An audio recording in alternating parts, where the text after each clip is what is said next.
Yep, Hickok 45 here, your internet shooting companion.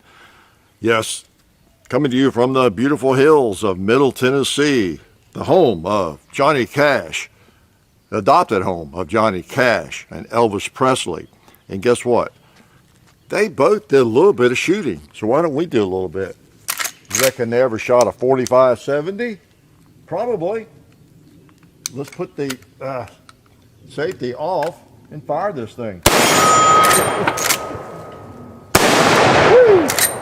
Let's start right out with a gong hit. You want to? Or a gong shot.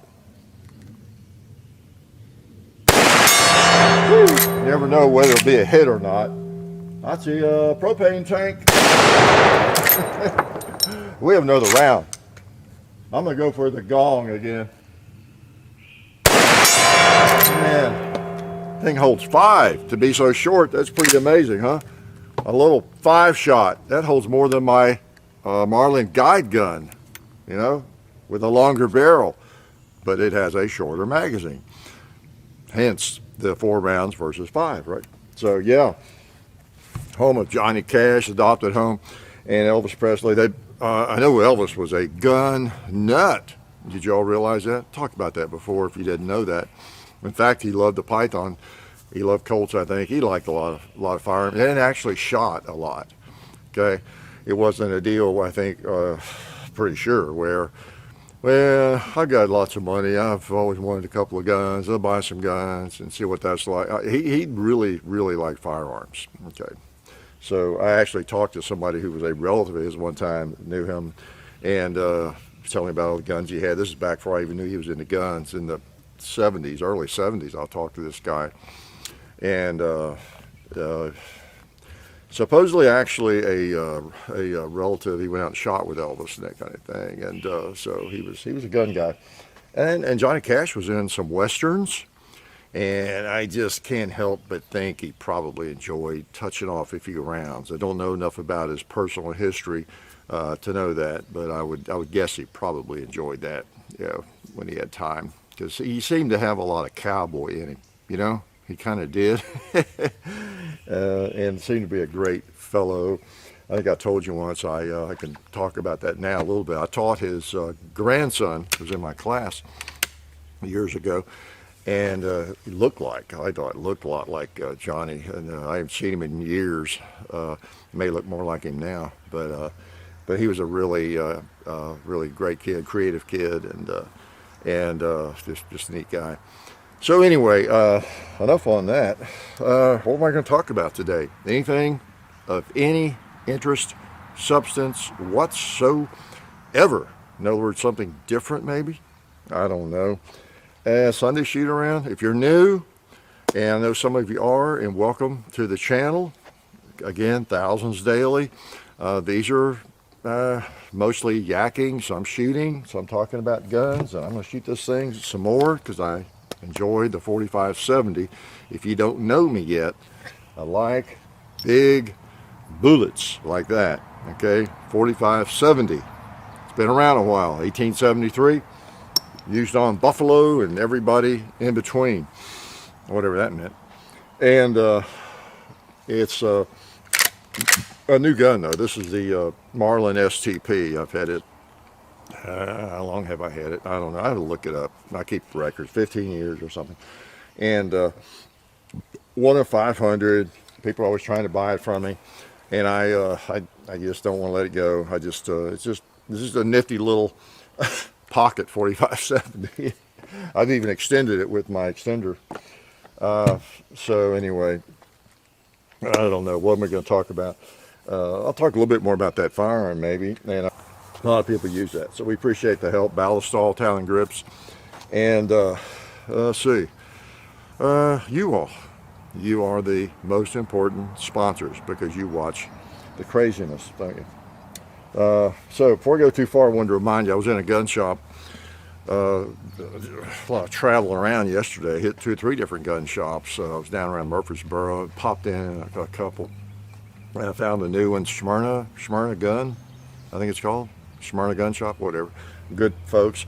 The guy in there was telling me They had a lot of business, new first gun owners and that kind of thing. And then he said, was making a point also, they get people quite often will come in and say, I need a 9mm clip, and they think that's enough, and that they're going to go behind the counter, find them a 9mm clip and hand it to them. And here, this will be $19, sir. So just a reminder. Now, if you didn't get that as being a little, I don't know if it's funny, but a little odd, then you must be really new as well. And don't mean to make fun of you either. And don't mean to make fun of someone who comes in and asks for a 9mm clip, because it's funny on two different levels, isn't it? It shows ignorance on two different levels. And I mean ignorant in a polite way. It shows a lack of knowledge. That's what ignorant means, okay? We tend to use it to insult people, right? But it just means we don't know yet. But obviously there are lots of magazines for 9mm rounds, because there are lots of guns that chamber not. Here's one right here. What am I thinking about? I happen to have one right on me.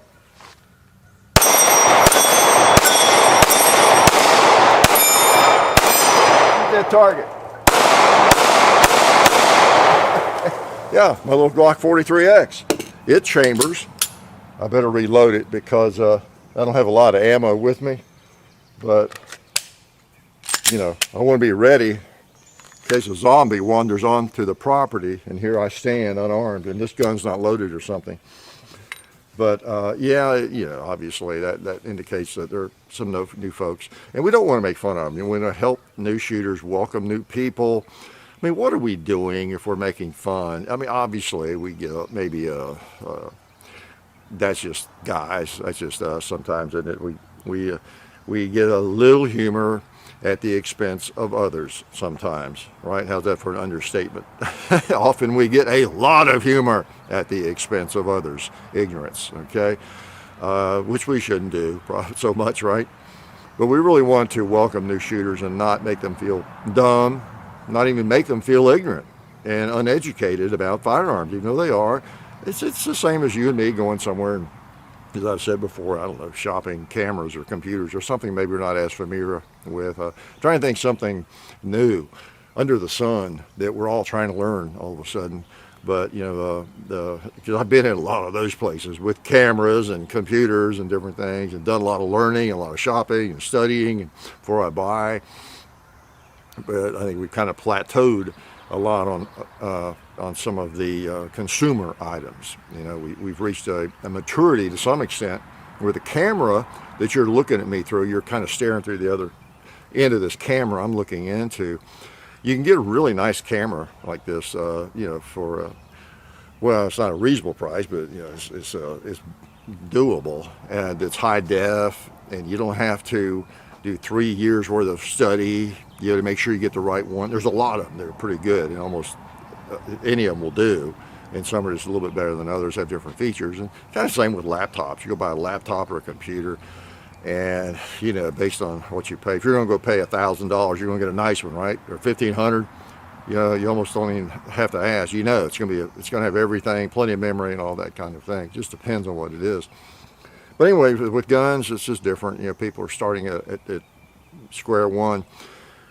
And I told you about that test I did on To Kill a Mockingbird, a week or two ago, to kind of put those students in that place, have some fun with them, but also, wait a minute, I'm not used to not knowing anything. It'd probably be good for all of us, right? And really any of us, it's pretty easy, even with firearms, to put ourselves in that place. What if someone started asking you about, well, tell me about the firearms that the Austrian army used, from 1890. How about the 1895? What were they using? What 1910? How about 1915? How about 1980? Or just some other country that you're not familiar with, okay? Because, man, I learn stuff all the time. If I run across firearms I didn't know anything about, and really, that is really cool. Oh, really? This particular country used that for 30 years? Okay, I wasn't aware of that firearm. So there's a lot that we don't know, right? So the person just getting into firearms is that way, about this firearm. Doesn't know that, but that this magazine won't. It's a 9mm magazine, won't that fit in any 9mm pistol for all they know? You know, are all Glocks exactly like? What's a CZ? Isn't it just like a Glock? They use the same mag. I get that question a lot I see it. I'm like, well, will that magazine fit a CZ or something? You know, and they're looking at a Glock video. You know, or will this ammo work in that gun? A different caliber, and if I see it, I'll refer them to our video. What's it called? Use the right ammo. I think we did a video on that. We tried to cover most of the basics on firearms. You know, we've got videos on just about all the really basic stuff, but maybe not basic enough. You know, people are walking into gun shops wanting a 9mm clip. But anyway, a lot to learn, but you know, it's fun. Look at it on if you're brand new to firearms, look at it from the positive standpoint. It's this huge world that's really interesting and fun. It could also save your life, having a firearm, but it help you sleep better. But it's very interesting. So look at it like that. This is great. I have so many interesting things to learn. You know, this whole universe of information and interesting firearms to learn about. So anyway, we've got to help our folks, and of course in the meantime stay abreast of what's going on around the world, and the United States especially. Addressing some countries you can't even own a gun, but you know, in the United States we have a Second Amendment if we can keep it, right? And so again, keep up with what's going on in your state, what laws are being proposed. And again, there's some folks that do a lot of videos on helping you with that. You know, the Johnny B's, the Guns and Gadgets of the world, Colion Noir, who am I leaving out? Iraq Vet, they do a lot of that in their, what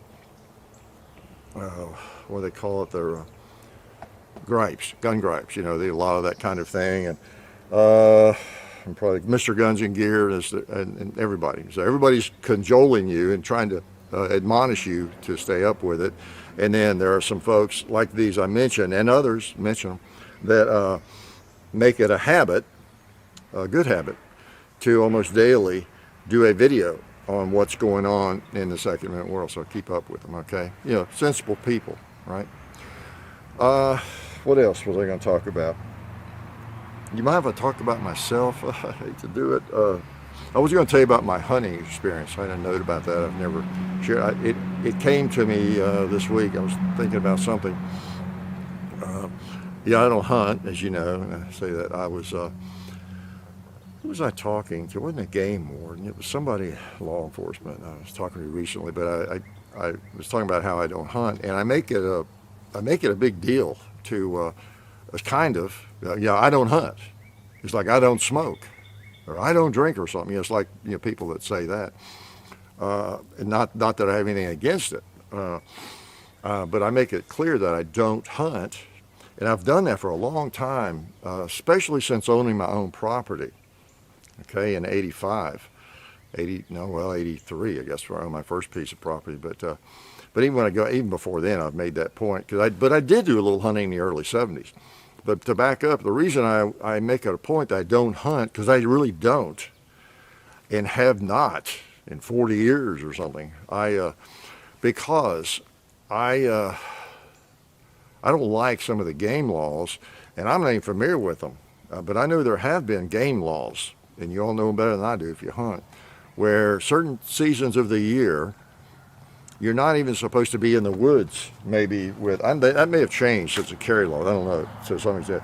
You're not supposed to be in the woods with this gun if deer season's going on, or if turkey season's going on or something, you know, because it's illegal to hunt turkey with this gun, or whatever the crazy ruling was. Well, that may not be crazy, but it doesn't pertain to me. I'm a U.S. citizen. I live in Tennessee, you know, and I know the game laws are written, you know, for Tennessee or whatever, Kentucky. But from my perspective, they don't pertain to me. I don't hunt. If I'm in the woods during deer season, I'm not hunting. I'm shooting.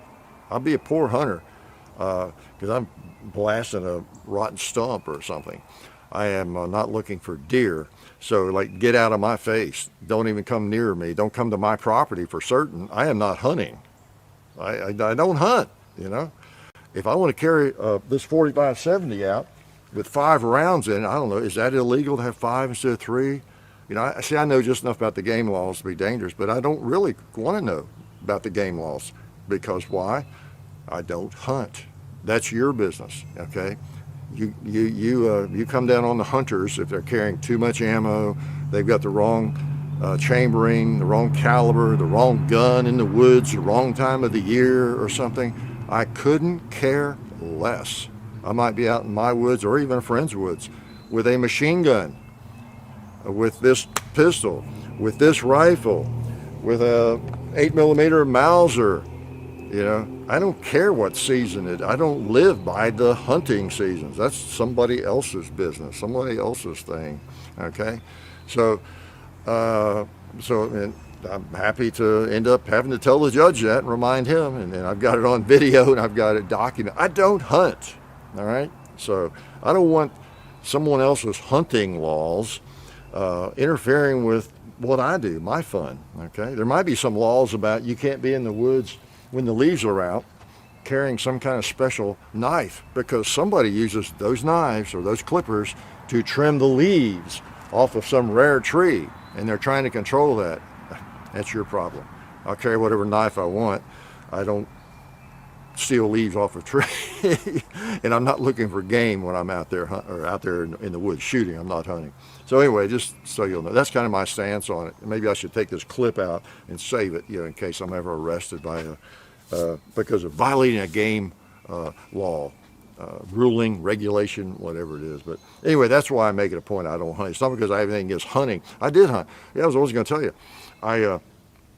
It was in like 70. Oh boy, 3 or 4. I used to think it'd be cool to get a groundhog with my muzzle loader, and this was my first muzzle loader, the 50 caliber Hawken and Thompson Center. I was out on a buddy's place where he hunted, and we were wandering around, and sure enough, there was a groundhog out. It was summer, I guess. But there was because they're legal to hunt anytime, I think. But it was over there about 75 yards, and I hit that thing the first shot. I mean, it was cool. It was, because I'm not a great shot, especially back then. But I hit that thing with that muzzle loader, and toppled him over. He finished it off with a 243 when we walked up to it. He was dying, just to keep from suffering. And I'll be darned if we didn't. I loaded up. I said, well, let me load up again in case I thought I was Daniel Boone, in case I see another one or something. So I reloaded, and we didn't walk, I don't know, 10 yards or something. I'll be darned if another one didn't raise up on a hill, and just a little rise right there. It wasn't 15 yards away, and I popped him. So that was my big hunting experience with a muzzleloader. And then one time, the other hunting experience I had was not really a hunting experience. I was out at the shooting range at Owl Hollow Range out south of Franklin, Tennessee. This would have been,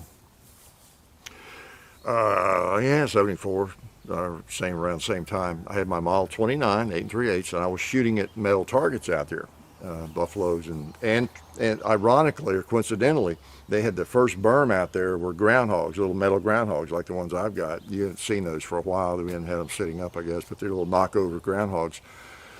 And I was walking out there to set them back up, and I was the only one around. That's the only reason I can make up this lie. There's nobody to witness it. No, I was. There was nobody out there, and there was, and so for that reason, I had my shoulder holster. I thought I was Dirty Harry. I guess I think I had the shoulder holster. I seem to remember having it in the shoulder holster, and I put the 29 back in the shoulder holster, loaded, and walked out there. I had some other guns there, I think, and you never know. There's shooting ranges, things happen. Somebody knows there are guns there and sneak up on you or whatever. Not that I'm paranoid, but that has happened. So anyway, I was walking way out there past 100 yards, and I was taking my gun with me. I love that gun.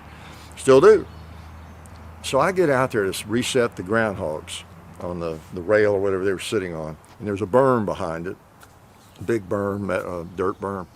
And I'll be darned when I got out there, if a groundhog didn't rise up on top of that berm, and I plugged him with a 44. And I had to shoot him. I had to put all 6 in him before he really quit moving. I mean, they're tough. He was headed back to the hole, crawling. So anyway, morbid story, I know, right? But that was about the extent of my hunting. Okay, 74. That was it. So, but interesting. I mean, the groundhogs I did get, it was just, it was a big day. Both times it was a surprise and an interesting thing to have happen. And it was so coincidental at the shooting range that the groundhogs were living and had a burrow right there behind the groundhog. Maybe they thought those metal groundhogs were their friends or their family that had just turned to stone or something. I don't know, but thought I'd share that with you. I know it's probably happened to you too, right? So that's my big adventures in hunting. Other than about that same time hanging out in the woods with my hawk and rifle, thinking I was going to be a deer hunter. Fortunately, I didn't ever, get one, and I probably wouldn't have been able to field dress it, so the best that I did not. What else? I'm not going to talk too much about all the craziness going on. I talked probably too much last week. 2 or 3 people were kind of upset with me, and they admitted being on the left. As I said, I mean, it's a split, kind of a left-right, isn't it, in a lot of ways with what's going on. Whether we open up, we close down, the safety issue, and all that kind of thing. But just the only thing I still have to say about that really now is that we need to be careful about people talking about, well, this like still getting, I'm about to gag on this, we're all in this together. We can't get rid of that phrase, right?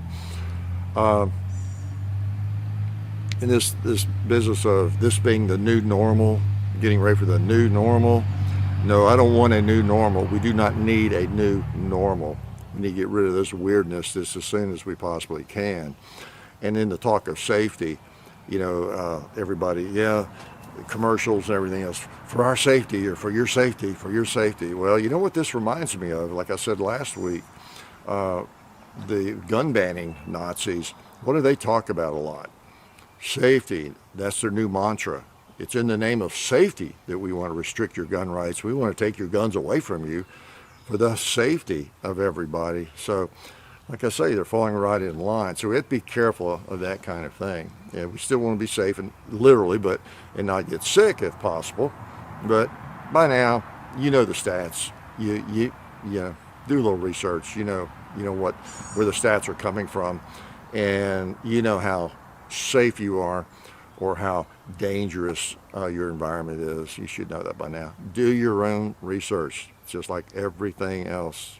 Be careful about listening to people who have an agenda, have a political slant on everything, including myself. Do your own research, make your own decisions, okay? Be smart. Is that possible? Probably is for you. I have a hard time, though. I really do. Can I shoot? All right. What should I shoot? Let me shoot a hard cast load here. This gun is, it's a big bore for such a little firearm, isn't it? It really is. And I've always enjoyed shooting big bullets. Whether they're really, really powerful, or like a 458 Win Mag, or not. A 44 Special, for example, can be a 240, 250 grain bullet. I guess heavier, but like 250 is usually the heaviest you see in a 44 Special. And it's not a barn burner. It's not going to knock over a truck. It's like 45 ACP kind of thing. But just something about lobbing those big bullets is fun. I can't help it. I plead guilty. Can't help it. It's just the way I am. Put another one on that. It's got enough holes in it. Instead of red plate. I don't know what I think I'm not closing up the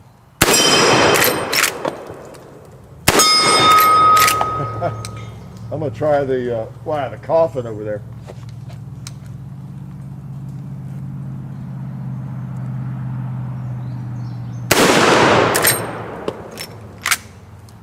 It probably went low. Well, I've tried those cast bullets have a different point of aim. I'm going to put a couple of these in. And what I'm doing on the very first shot, I'm not closing up tight enough or something.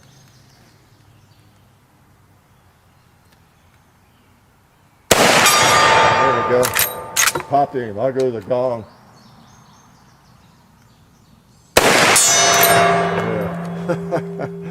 Man, what a kicker. What a character. I mean, that thing is so small. I think I measured it. It's under a yard long, if I remember correctly. It's like 39 inches, under a yard. No, I think it was like 35 inches or something. So I measured again. But pretty cool, and it might be a good choice in bear country, because it's clear. I tell you what, when you put it on your back, I always feel like, well, where's the muzzle now? Because the muzzle doesn't go up very far. With some rifles, you put the sling on it, and the muzzle's up here above your head almost. But you got to make sure that thing, which it's not, it's going to be pointed away from you. But it's just so short. Yeah, it's not all that heavy, but still a chunk. And I've told you before, Marlin buys wood from us because we have laminate trees on our place here, and that's where that comes from. Beautiful, isn't it? So I get a discount on these rifles because they're using wood from my place, the laminate trees. They grow only in Middle Tennessee, and most of them are on my place. Okay, so nice grain laminate wood does have, doesn't it? Pretty. So 4570 STP, pretty cool. What else was I? Oh yeah, I was going to talk about mention. Is anybody here watching The Last Dance? Let me check my time. I actually remember to hit my timer. You know what I'm talking about. I'm not talking to you dancers. Talking about the Michael Jordan special. The Bulls of the 90s and all that. It was on ESPN. And you're probably familiar with it whether you watched it or not. So I found it interesting. It's a part of my history, John's history. He went through that when he was really young. And gosh, before he was even a teenager, really, all that transpired. But he loved Michael Jordan and the Bulls, and we watched a lot of those games together. I've always been something of an NBA fan because I played basketball. And I love the fact that it was kind of like the very thing a lot of people don't like. I've always liked the fact that they play man-to-man defense, and I always enjoyed that more when I was playing both high school and college. I always felt like the zone defense was cheating, he collapsed on you and all that, and I just like man-on-man defense, and the NBA pretty much, still plays that pretty much, although they've loosened those regulations. But then again, they're all so good, it's hard to relate to, right? Not exactly like you or me and are playing a pickup game in the backyard or at the Y. So, and then I know a lot of people don't like the NBA. They don't like any professional sports. I understand that, especially firearms people. I have noticed over the years, because I just have a lot of people who are outdoorswomen. A lot, I'll say. Not all, of course, not even most, maybe, but a large percentage seem to almost resent the ball sports, or and I guess the attention they get and the money that's to be made there and that kind of thing.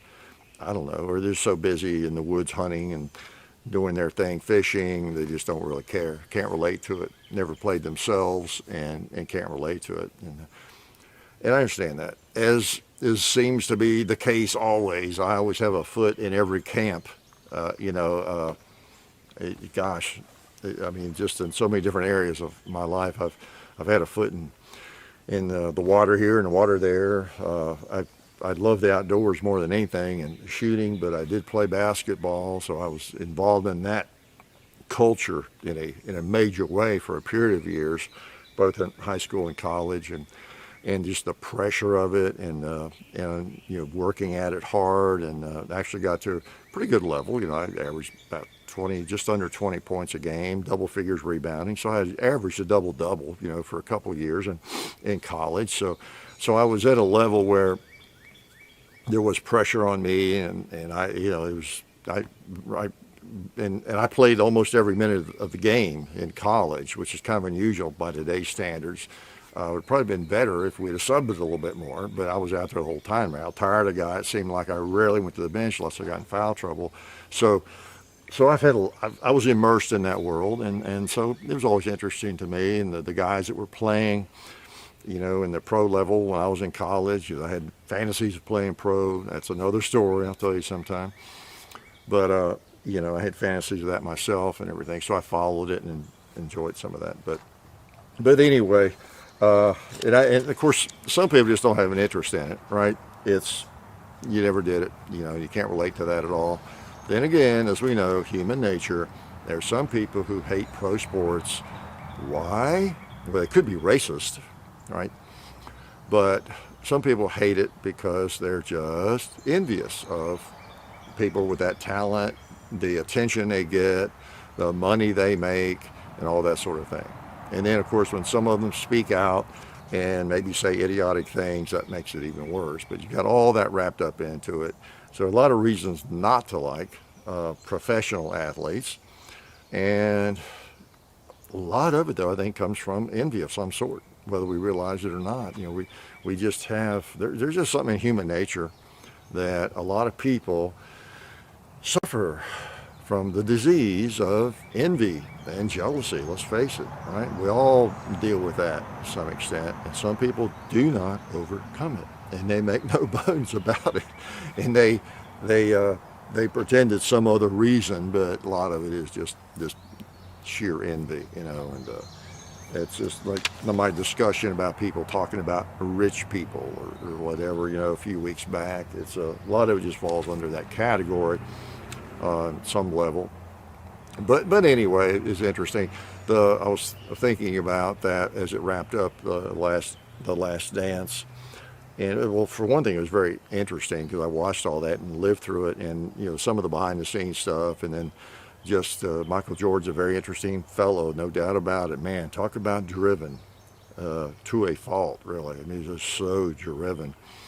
But it was interesting. Those who didn't watch it, they knew that was going to be the last year. They already won 5 championships, and they knew this was going to be it because the coach said he's finished after this year. Michael Jordan said he's not going to play unless he's the coach and all that kind of thing. So they knew this was it. That's why it was called The Last Dance. The players knew, coach knew, all knew this was it.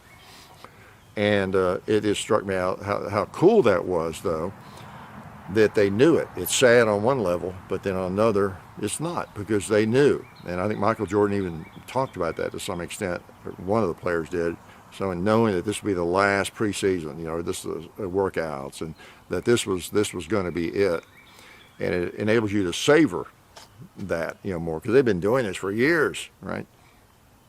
And knowing that it's going to end, and then when they got into the playoffs, and knowing this was it, there's just so much more pressure, I guess you'd say, or there's more meaning with every game, with every playoff series. Can you do it? Can you get this 6th championship? Because this is it, whether you do it or not, you know, which is kind of unusual at that level, but that was going to be it. Team was going to break up. That was it. They wouldn't be able to afford all the players, and Jordan was burned out, kind of, and you know, the coach Jackson wasn't going to stay no matter what, and all that.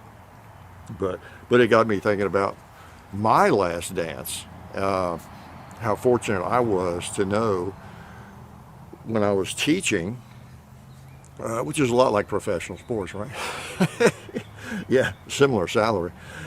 I was fortunate too to know, because I had taught for a long time. I taught back in the 70s for 6 years, and I was in publishing different things for 10 years in business.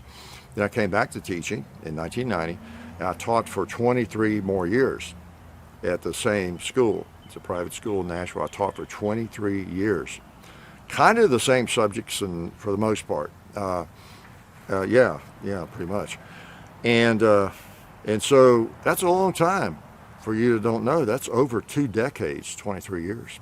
Yep, over 2 decades.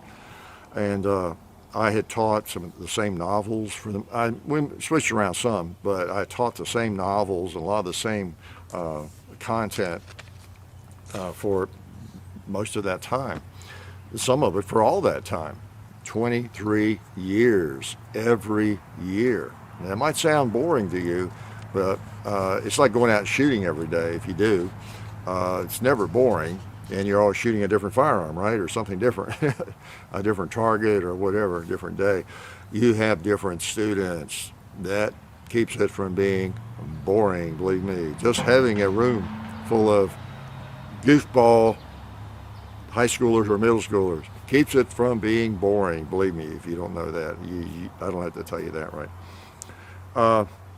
And I never did anything much the same way. I would change things like I would do something different with the novel we were teaching, or with a short story. And I was an English teacher, as you know. It's hard to believe that somebody dumb as me trying to teach English or people how to write or speak.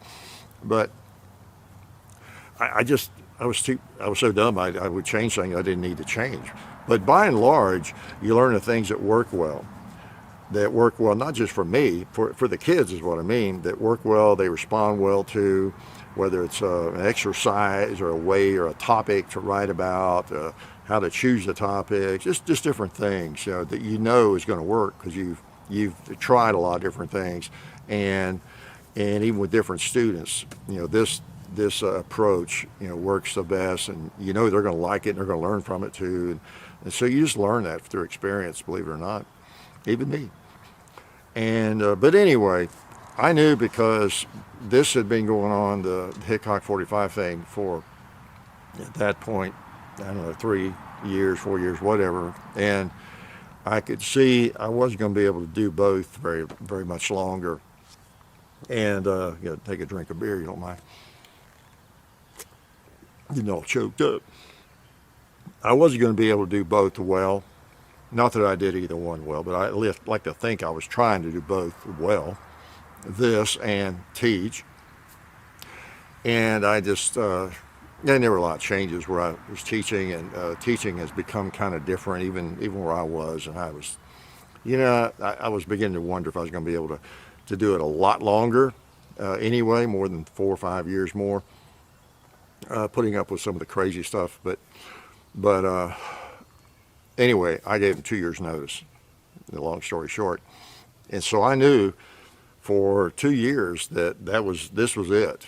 I wouldn't be coming back. This was it. We were making videos through the whole time and just trying to do both. And so I knew that that was it. And so then, especially my last year teaching, there was no doubt this was it, and some people knew, administration knew, but not a lot of people knew. I didn't until mid-year or something. I let them know, I think. But my colleagues and different people, kids didn't know till like the last month or two of school.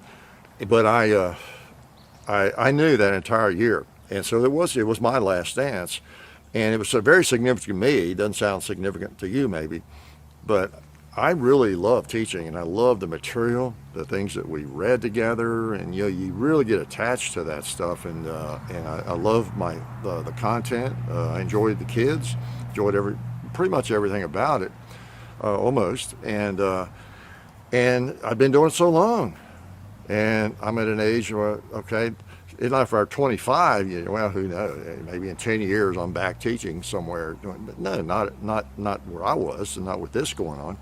This would really be it. And so the last year was very interesting, and I tried to savor everything so I can kind of relate to that, even though it wasn't as dramatic as being on an NBA championship team or something.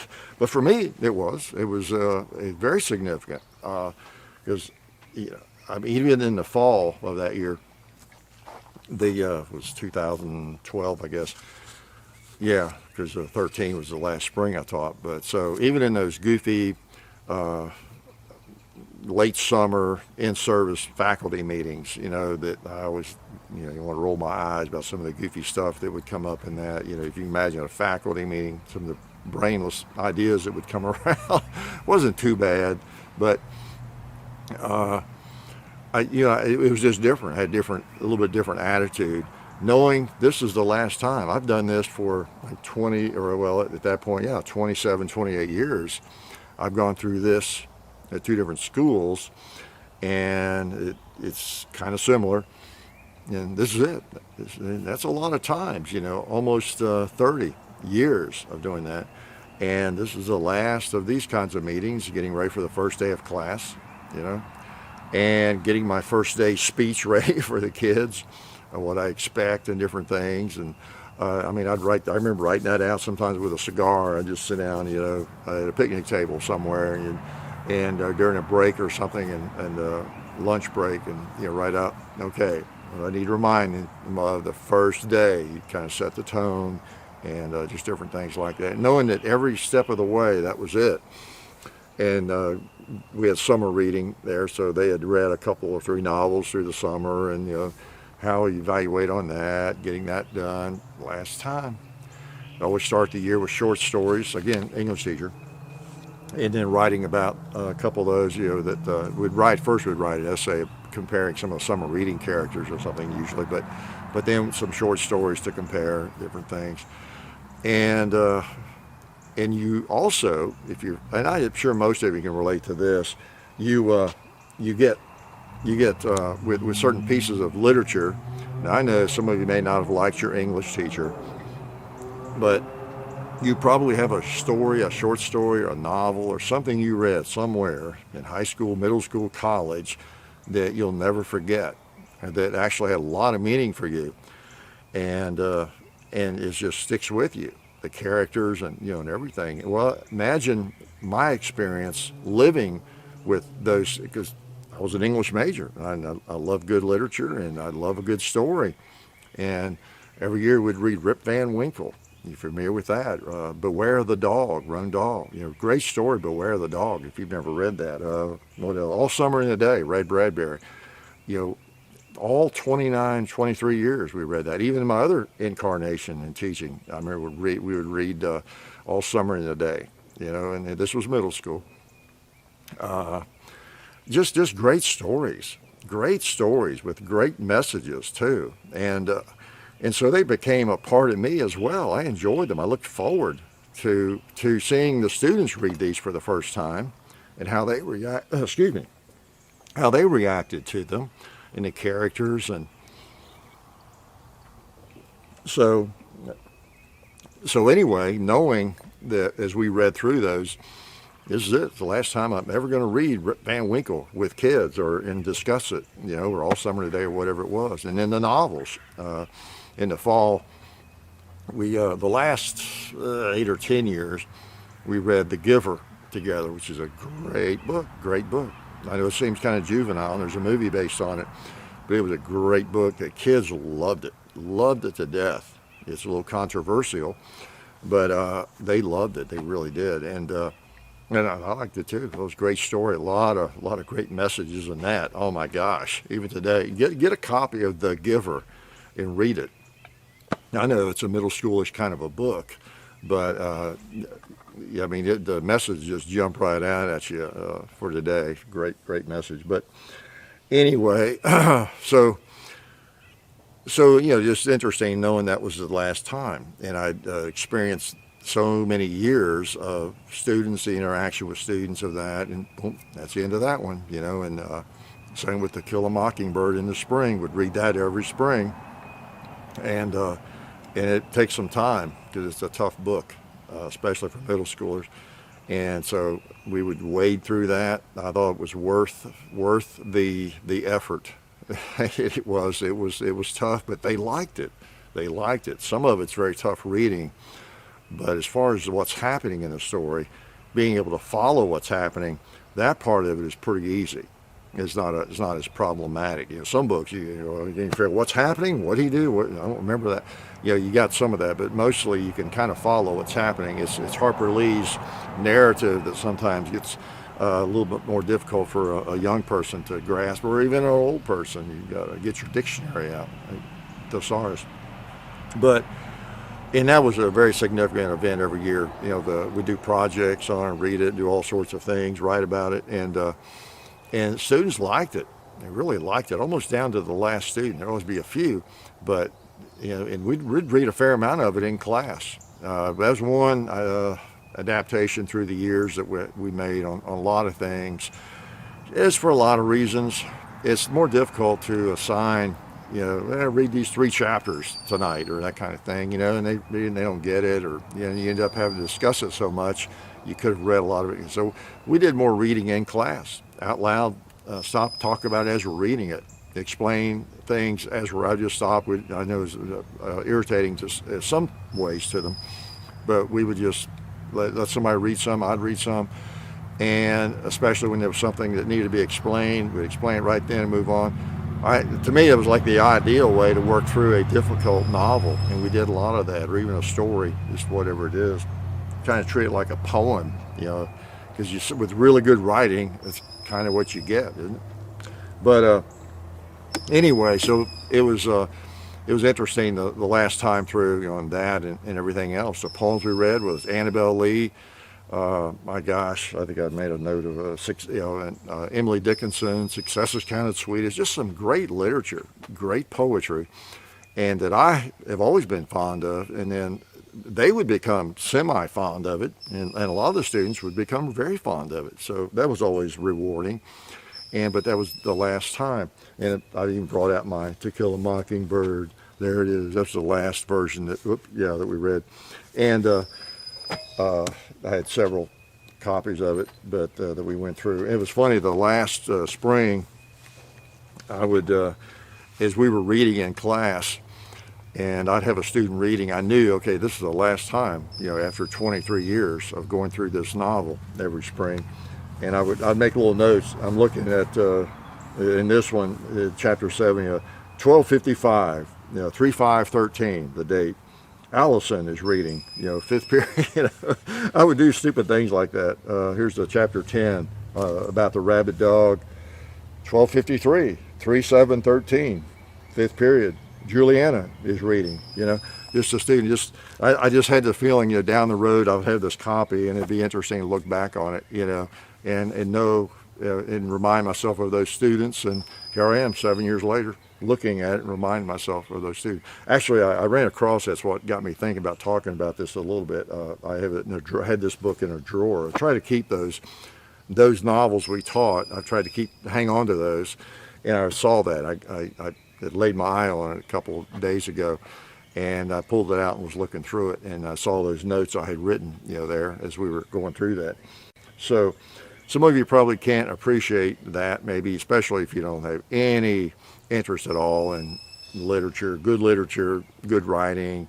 I don't know. You may have hated school. You're so glad to be out of it. You don't even want to talk about it. You don't want to hear me talking about school. You're so glad to get away from it. Or you're in school and you're sick of it, and you're just reminded, oh my God, I love guns. Hickok was a teacher. I forgot. And here he is talking about this stuff I hate more than anything. Now, there might be a few of you. But anyway, it was the last dance, and it was interesting. And as his fate would have it, my last class that year, they didn't graduate. Well, I left 2013 after that spring. But and to be a gunman, it was a great class. On top of that, it was one of the best classes I ever had, just in general. And if you've ever taught or heard people talking about it, every class is different. And it was just a great class. I followed them for the next 4 or 5 years till they graduated from there, and they're all in college. They'll be juniors now in college. But I went through the graduation, and I'd go to ball games, so it was great to see them grow up. I still got to see them grow up. And that was one of the neat things about teaching in middle school there. It was grades like pre-K all the way through 12. But I sort of know some of them before they got to my class in middle school, but not generally. But then I'd get to know them real well, of course, better than I wanted to for a year. And then they'd be in middle school, and I would be around them all the time in 8th grade, 7th grade, and then see them in high school. And so, you just got to know them, and you got to look for them and recognize them and talk to them, throughout their entire high school career and everything. So you actually miss them. You get attached to them. I've told people this before, and maybe you all. I know when I was shooting competition and people ask me, what do you do for a living? Well, I teach, teach middle school. Oh, yeah, okay, that's pretty funny. What do you really do? They wouldn't believe it. And but it's not as bad as it sounds.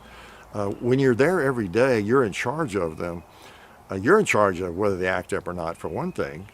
Most people just have in their head a vision of annoying kids, a bunch of them in a building. Oh, I couldn't stand it. I pulled my hair out.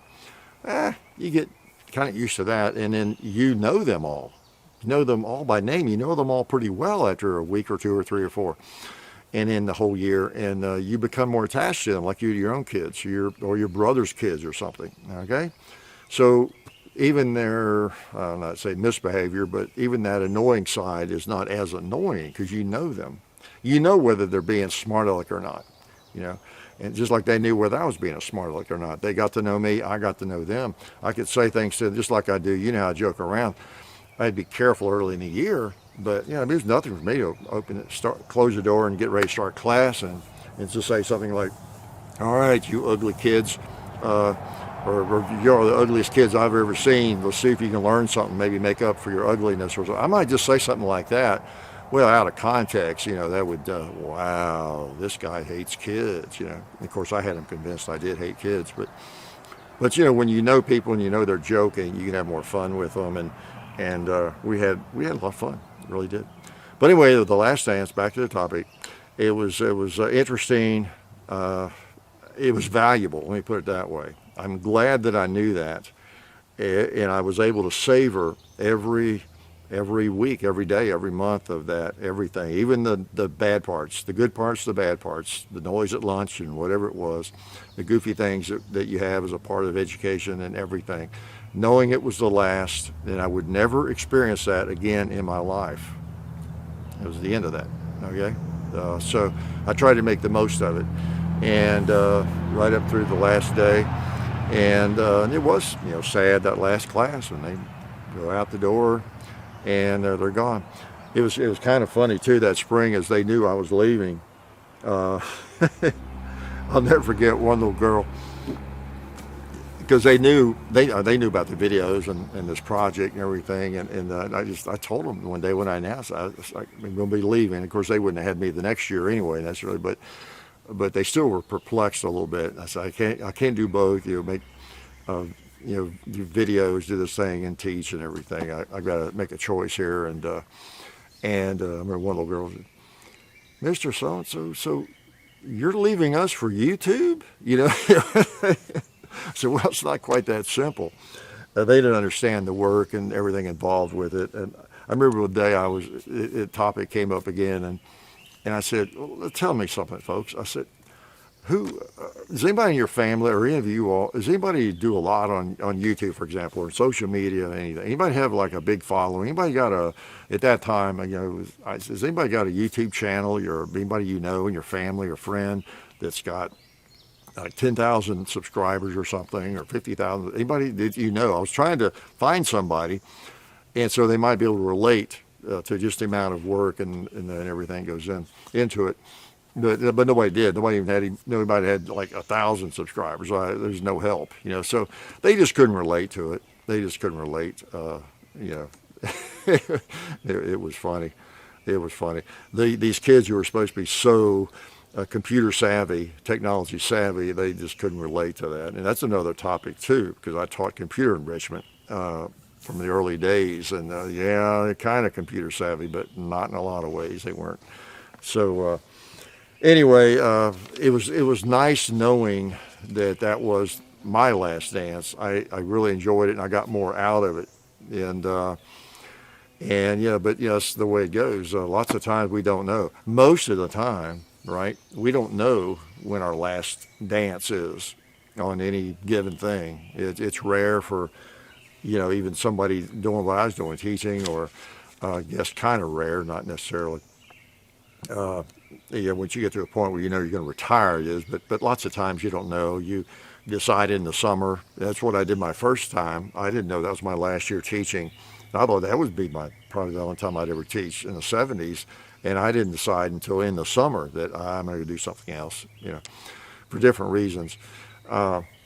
So that last week of school in '79 or whatever, I had no clue that I didn't know that'd be my last year teaching there, and maybe forever. You know, didn't know I'd be coming back to it. So often you don't know when you're at the end of whatever you're doing. You're professional athletes. You know, so rare is it that they know.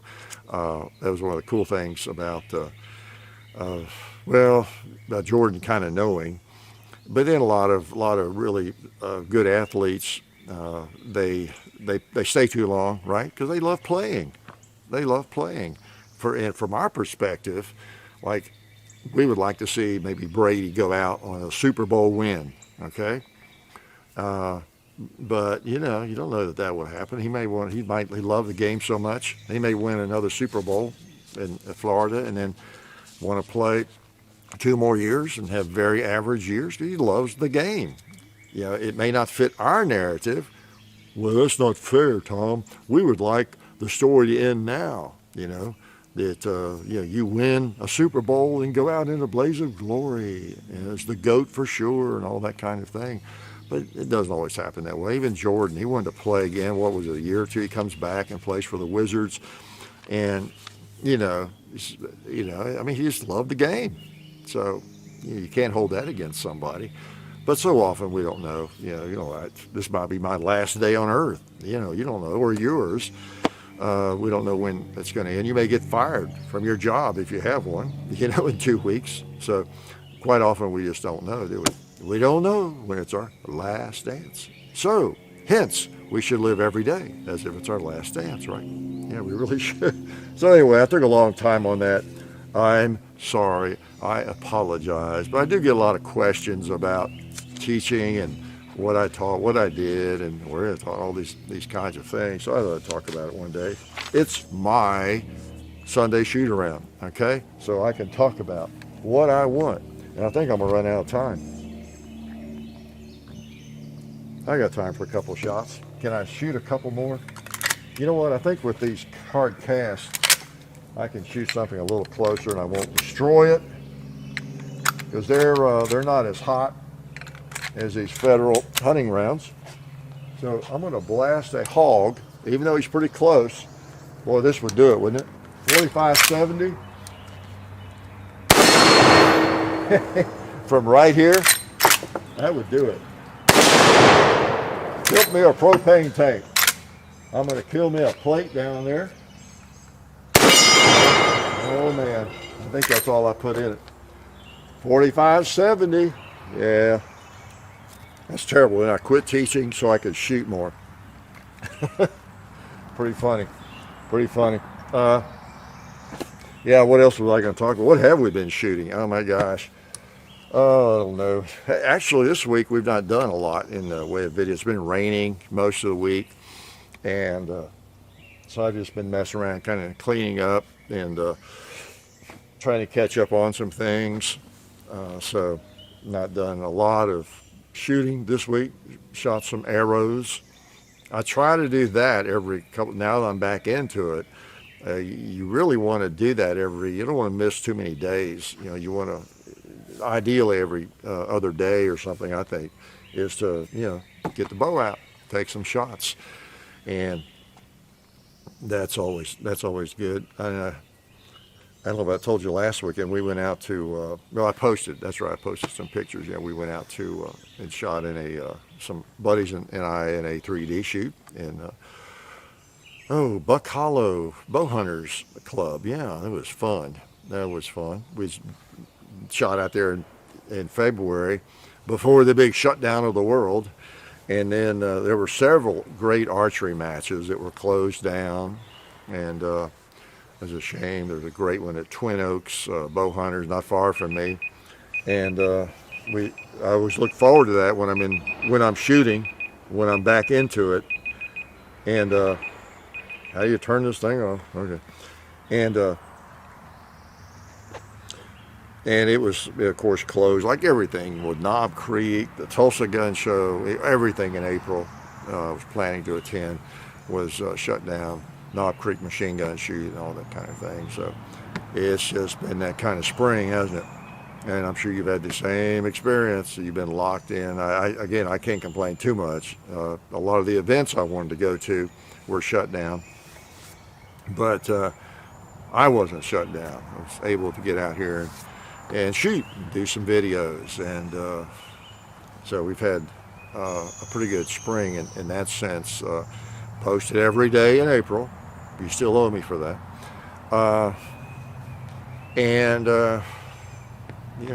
Been pretty lucky because I've got these woods to hang out in and talk to a camera, right? To prove my insanity, in case anybody ever suspects that I'm sane. I'm trying to think of, did I shoot something I forgot to tell you about? Yeah, what did I have out that I had trouble? Oh, and I was just cleaning, I lost a screw out of the rear sight on my Lyman Hawken rifle, of all things. I was shooting that recently and cleaning it, and had the rear sight on that thing. I have it raised so much. You ever do that with a sight? I'm always nervous. I don't have anything out here. Sight. Well, this one actually. I'm always nervous with the rear sight when I have to raise it. When you have to loosen it to raise the rear sight, it's on a spring usually. Because, wow, that one is actually out of the. Yeah, there's one to keep an eye on. It's actually, totally out of the. I'm glad I looked at that. Wait a minute, maybe that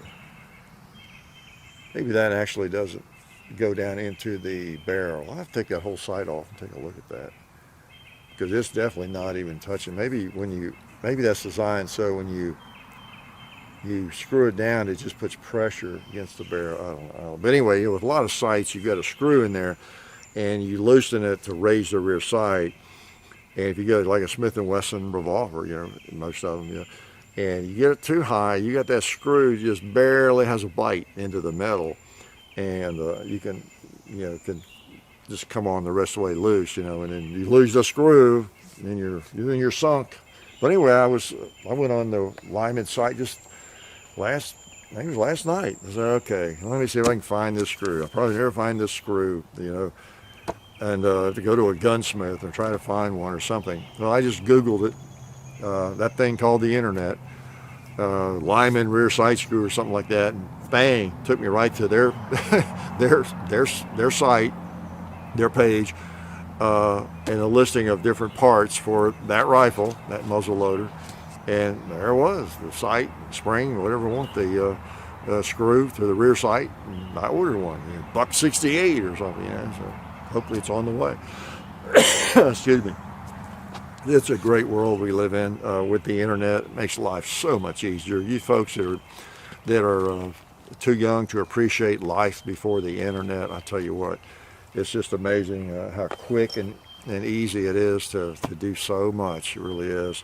And the real benefit, though, I think the internet is there were a lot of people in the world that have been frustrated, for a long time, because the only folks that they can find conveniently to insult and hate on were like their family member, maybe their neighbors, And the internet opened up the whole world to those people, because now they've got the entire universe population that they can hate on and insult, right?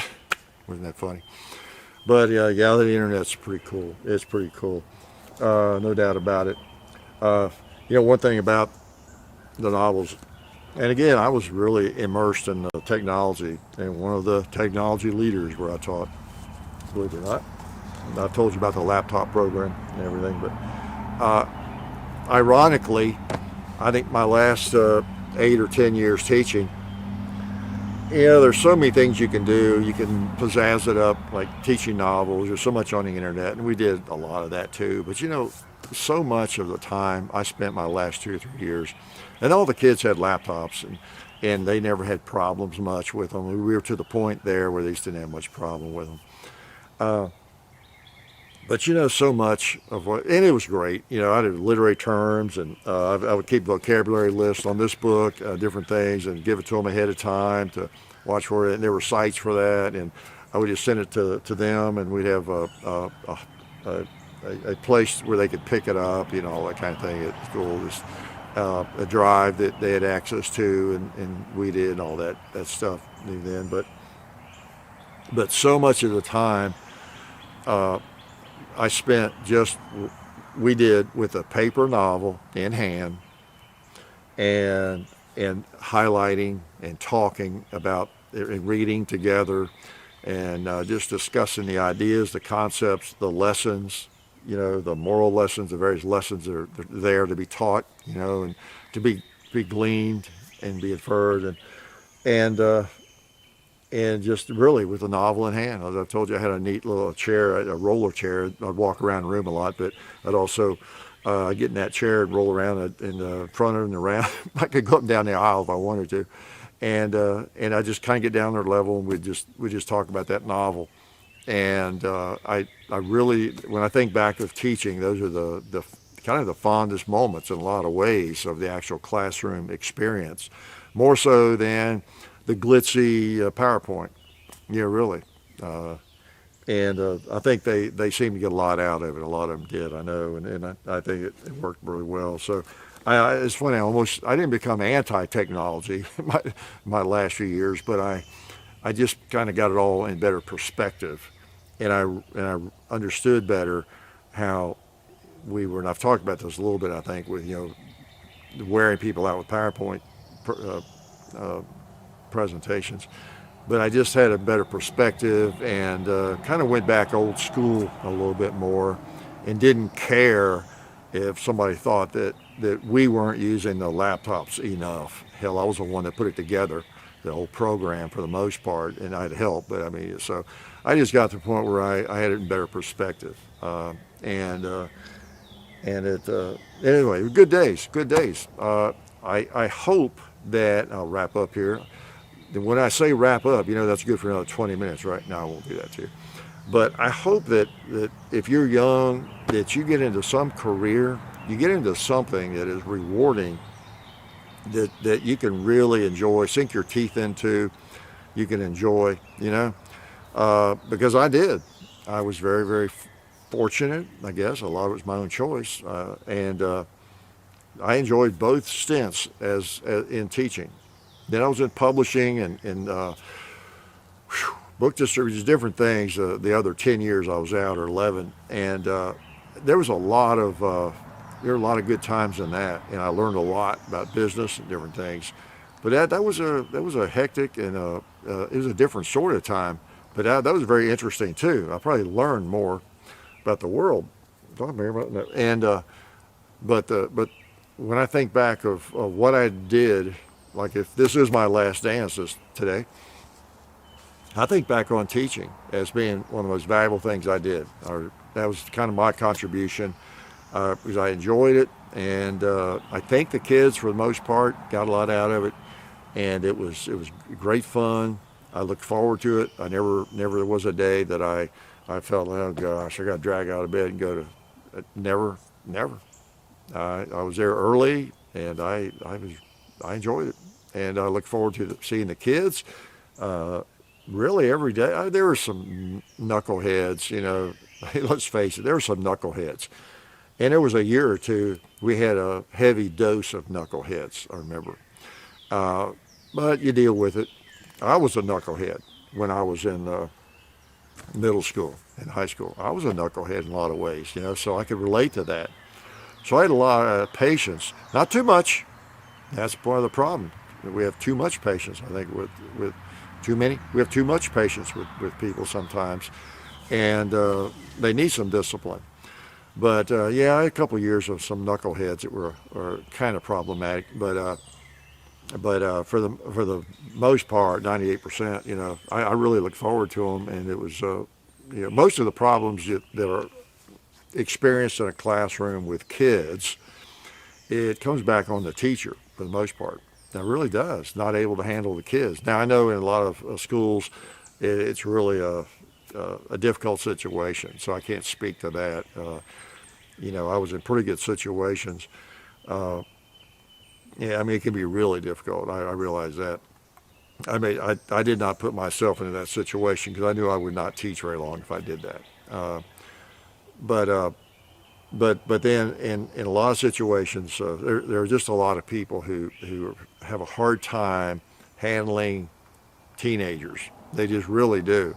And I didn't always do the greatest job, but I enjoyed it, and I wanted it to go well, and I wanted to be able to relax, and that's what I tried to do. I think I've talked about it before. I tried to have kind of a relaxed class, but yet strict too in some ways, to where we could have fun, I could make a joke, because I was always ready for a good joke or to be goofy, and even let them be goofy at times and relax, but wanted to be able to pull them back. Okay, let's get back to work, guys. Let's resume what we're doing or something.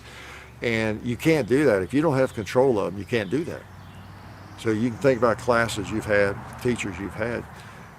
Once it starts to get out of hand, it's just crazy, and they never get, it's just not a good classroom situation, really.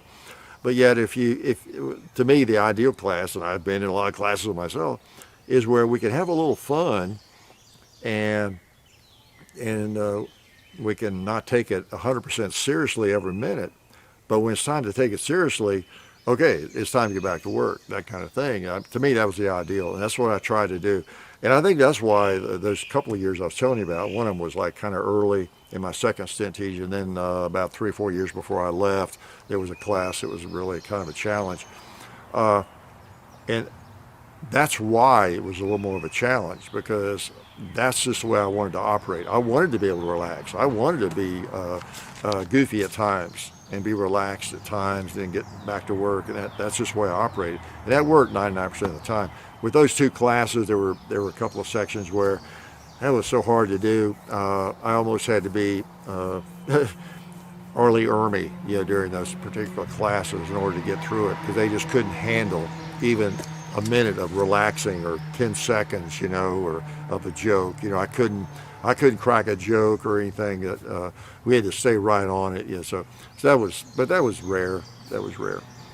But it takes a lot of work to do that. If you're thinking about going to teaching, just if that's worth anything to you, it's so much more fun if you have control. You got to establish control.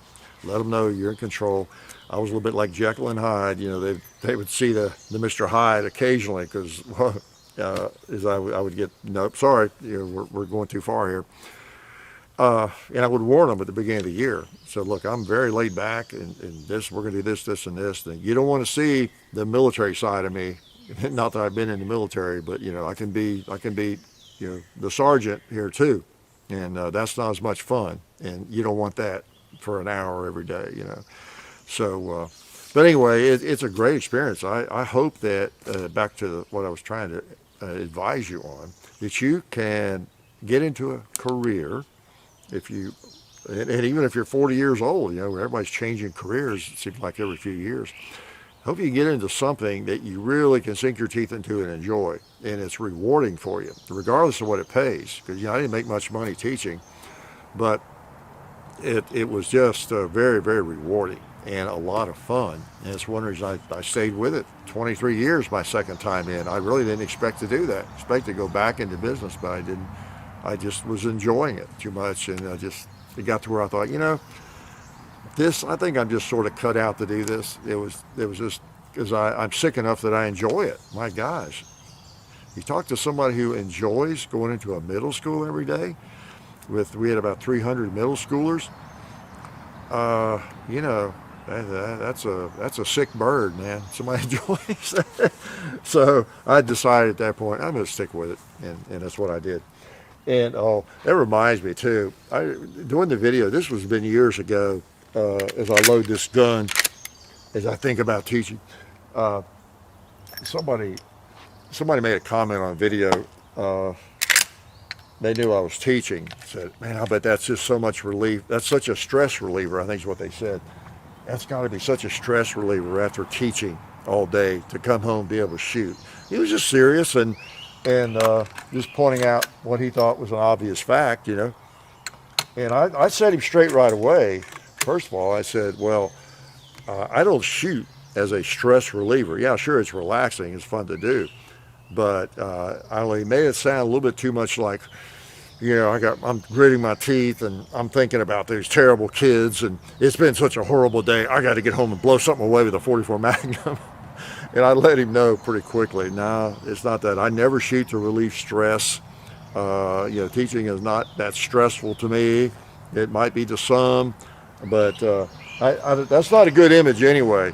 People out with firearms, bloodshot eyes. I got to get some rounds down range, or I'm not going to make it through the week. I didn't like that too much. All right. that hog one more time. 45-70. So yeah, I'm not sure I'm too excited about somebody with a lot of firearms if they're just dying. They're not going to make it. They got to get to their guns and shoot some, or they're just going to be nervous.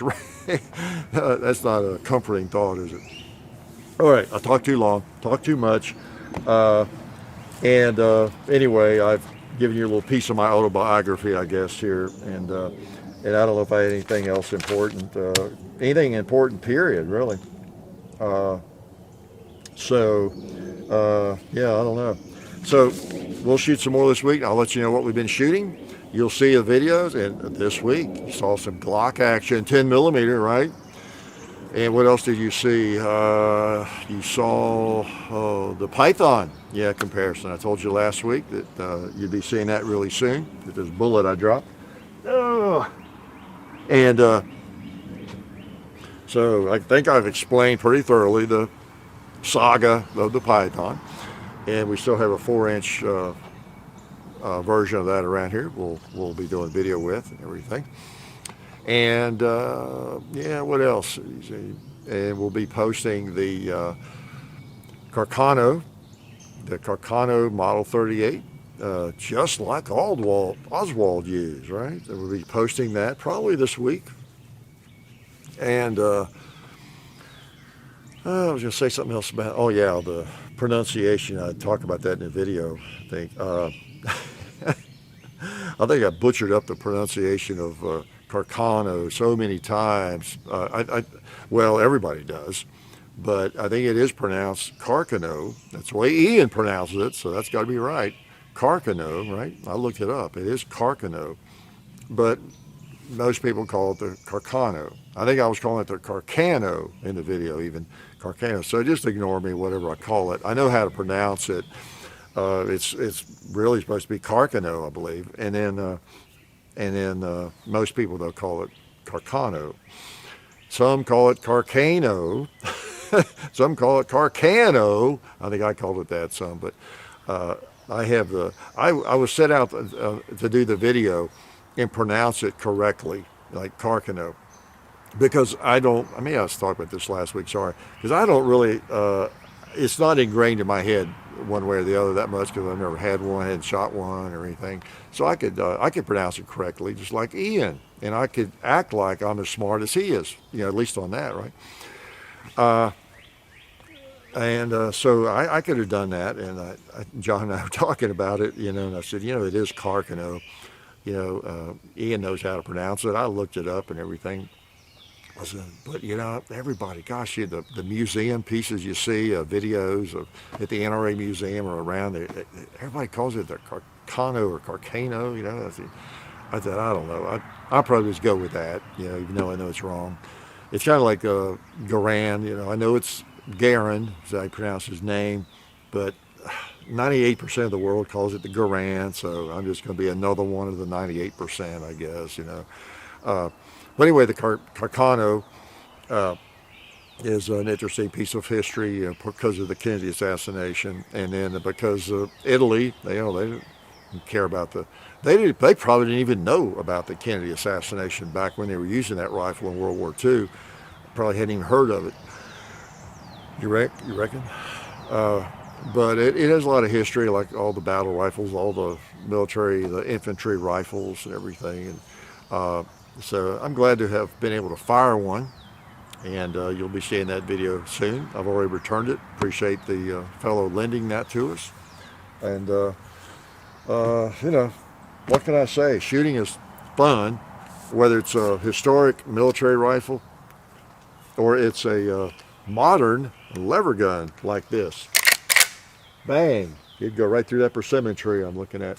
And please don't write me and ask me to sell this to you, because I think this rifle, it's the one gun I get the most offers on. I don't sell guns through the videos, you know that anyway.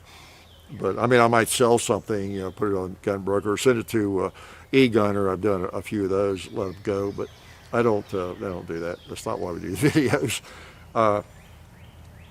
But I like it enough, keep it. But I think this is the one gun I get the most offers. People write, well, you sell that to me? And I don't know why they did such a short run. There is a, what is it called, the GBS, or there is a rifle they make now that is very much like this. It's almost the same rifle. So I think it has maybe the large lever loop on it, and I think they make one about the same muzzle length and everything. So you can get a rifle just like this almost in a new version. That's not a limited run like this that you have to pay because of the rarity. Okay, because these things, I don't know what they go for, $3,000 or something, or I mean, they're just because of the limited run and the way it is, they just sell for more than they're worth as a shooter, because you can get something almost just like it. It's not like it's and that's what if you're tempted to spend some crazy money on something like this, get the new Marlin that's almost like this, and then spend that other money on some other guns. Gosh, you can get a Mauser. You can get a nice Mauser, all matching serial numbers. K98 for that kind of money, for what some people are willing to pay for, something like this. I have like whatever, $600 or $700 in it, because I just bought it off the shelf when they came out. Didn't even know it was a limited run. I just thought it was pretty cool. So yeah, there's some really neat guns. There's some antique guns that would probably appreciate more than these would, and that you might like. They're actually historical. Okay, so anyway, just a little advice. I'm full of advice, aren't I? So I'll shut up, and I will talk to y'all later. I just get carried away talking to y'all over here in the woods. And again, I appreciate y'all coming by and watching the videos. Hope you're keeping up with the channel. Apparently people, there's just a constant stream of comments about people getting unsubscribed. So whatever you have to do to stay with us, come back and check out the videos. We post 3 a week at least, sometimes 4. Okay, every single week.